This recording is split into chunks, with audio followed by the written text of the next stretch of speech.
There is a passage in the Bible that talks about a son being taken outside the city and killed by stoning.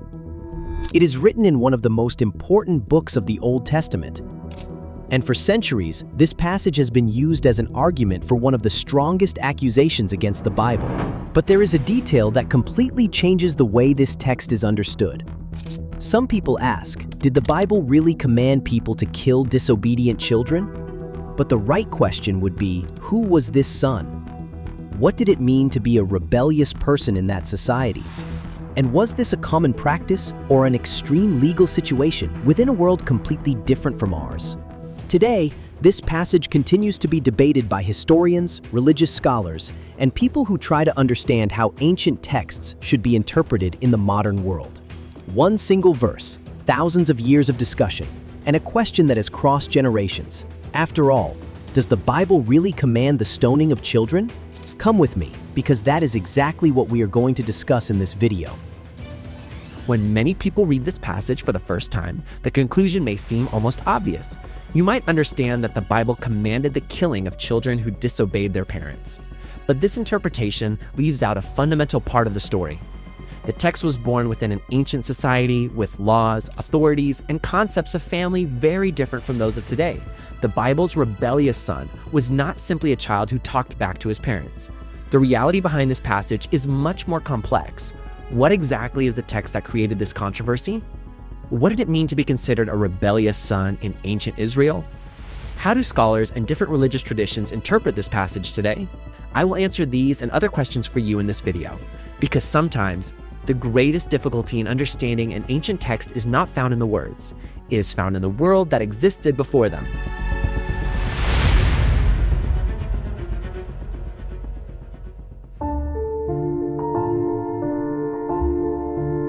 To understand this passage, we need to go back thousands of years in time. The setting is ancient Israel, a society that existed in a period very different from the modern world.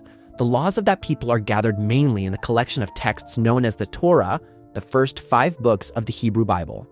Among these laws is a passage recorded in Deuteronomy 21:18 through 21. The text describes a situation involving a son referred to as rebellious and stubborn. But before imagining a modern family dealing with a disobedient teenager, it is necessary to understand the structure of that society. During that period, the family was not only an emotional relationship, it was also an economic, social, and legal unit. Survival depended on the organization of the household, the authority of elders, and the stability of the group. That is why conflicts within the family carried a much greater weight than they usually do today. The point that made this passage so controversial lies precisely in the consequence presented by the text. It mentions that the parents should bring the case before the elders of the city, and that, after a judgment, the son could receive an extreme punishment. But there is a detail that is often overlooked. The text does not describe a decision made only by the parents. The case was supposed to go through a public authority. In other words, it was not an authorization for any parent to punish a child however they wanted. It was presented as a process within an ancient legal structure. And this detail changes the question. The issue is no longer simply, could a son be killed for disobeying? Instead, it becomes, what kind of behavior was this text attempting to regulate within that society? Because the word translated as rebellious involves more than a simple lack of respect. It is associated with a persistent attitude of rejecting family authority and social order. It was an extreme situation, not a common argument inside the home. This does not mean that all scholars agree on every detail of the passage. There are different interpretations within Jewish and Christian traditions regarding the meaning of this text and its application. Some researchers understand that the law functioned as a demonstration of the strict legal ideals of an ancient society. Others point out that the structure of the text itself may have created such high barriers that its practical application would have been extremely rare. The main point is that reading a law from thousands of years ago through the eyes of today can lead to an incomplete conclusion, because words remain, but the worlds where they were born disappear. And to truly understand this passage, we need to answer an even more important question. What exactly did it mean to be a rebellious son in ancient Israel?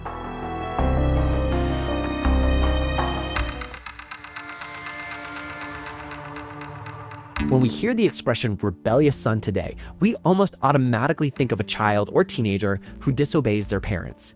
Someone who talks back. Who breaks rules? Who challenges authority inside the home? But this image comes from a modern society where adolescence, education, and the relationship between parents and children function in a completely different way. In ancient Israel, the family had a central role in organizing life. The father was seen as an authority figure within the family structure. The household was the center of production, the transmission of values, and the preservation of the group's identity.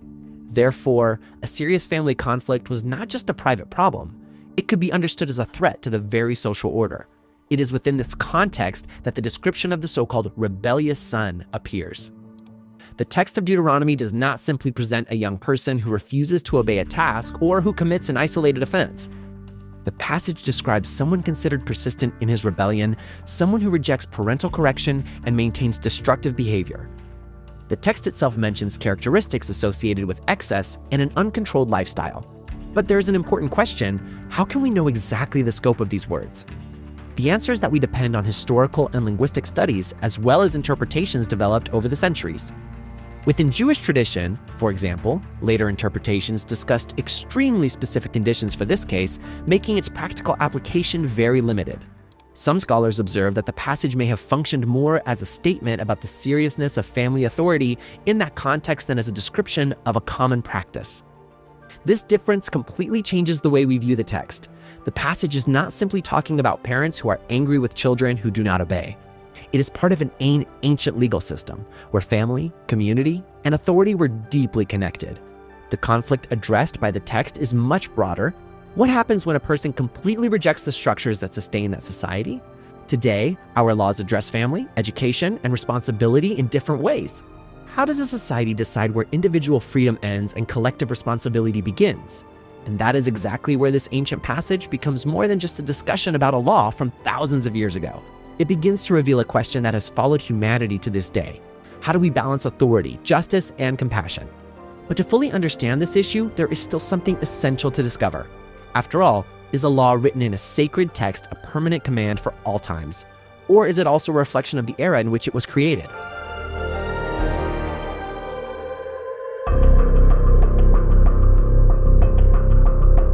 One of the greatest challenges when interpreting ancient texts is understanding the difference between a recorded law and a law that was actually applied. When we find a rule in a historical document, a fundamental question arises: does it describe something that happened every day? Or does it represent a legal ideal of a specific society? This question appears in many ancient legal codes. Civilizations such as Mesopotamia, Egypt, and Israel created systems of laws to organize societies with values and structures very different from those of today. The Bible did not emerge outside of history.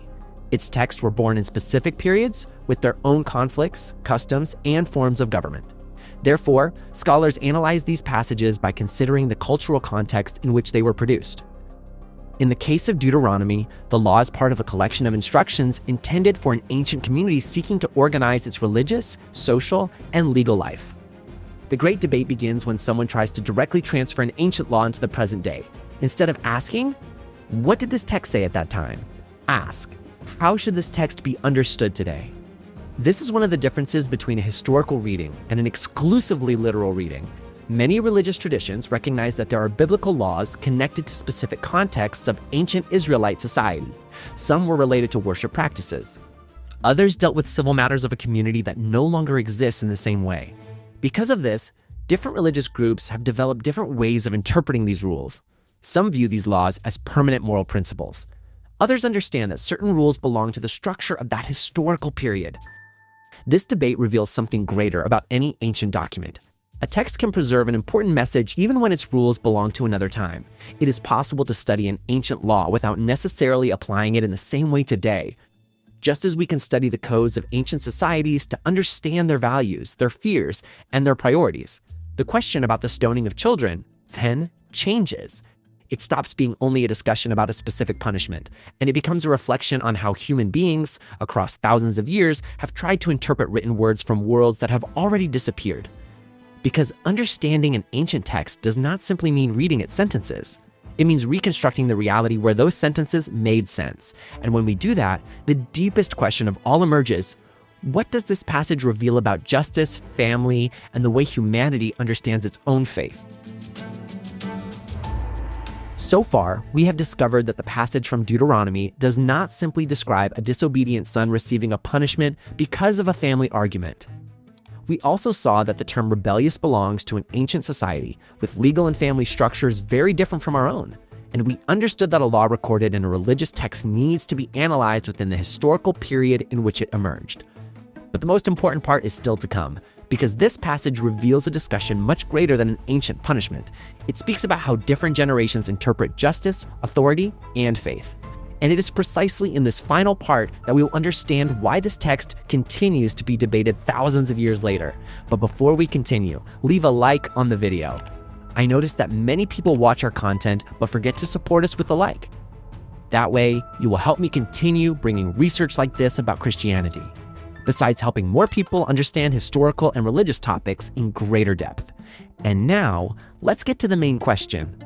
What does one of the Bible's most difficult passages reveal about the way human beings build their ideas of morality and meaning?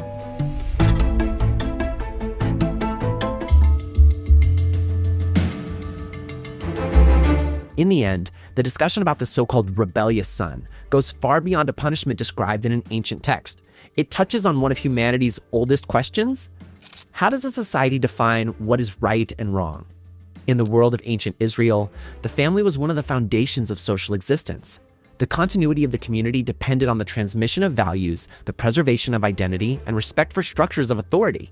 That is why texts like Deuteronomy reflect a time when family, religious, and legal decisions were deeply connected. Today, we live in societies where these areas are separated by different institutions. The family educates, the state creates laws, religious institutions guide faith. But in the ancient world, these boundaries were much less defined. And that is precisely why this passage continues to generate debate. Some people see the text as an example of the difficulties found in ancient religious documents, laws that reflect societies with values different from those of today. Others view the passage as part of a legal tradition that needs to be interpreted within a broader collection of biblical teachings. The point where these perspectives meet is an essential question. Ancient texts do not come to us with an automatic interpretation manual. They pass through cultures, languages, and thousands of years of social change. The same phrase can raise different questions in different eras, and perhaps that is why this passage continues to be studied. It forces people to face a difficult task, understanding the past without ignoring the present. The great lesson of this story is not only found in the answer to the question, did the Bible really command the stoning of children? It is also found in the way we search for answers, because interpreting an ancient text requires more than reading isolated words. It requires knowing history. It requires understanding culture. It requires recognizing that societies change and that the relationship between texts and readers also changes over time. In the end, this ancient passage reveals something about all of us. Humanity has always tried to find meaning in its laws, its stories, and its beliefs. And every generation faces the same challenge. How do we receive the heritage of the past without stopping ourselves from thinking critically about it? Thousands of years later, the question remains alive. Not only about the Bible, but about all the texts that helped build the world in which we live.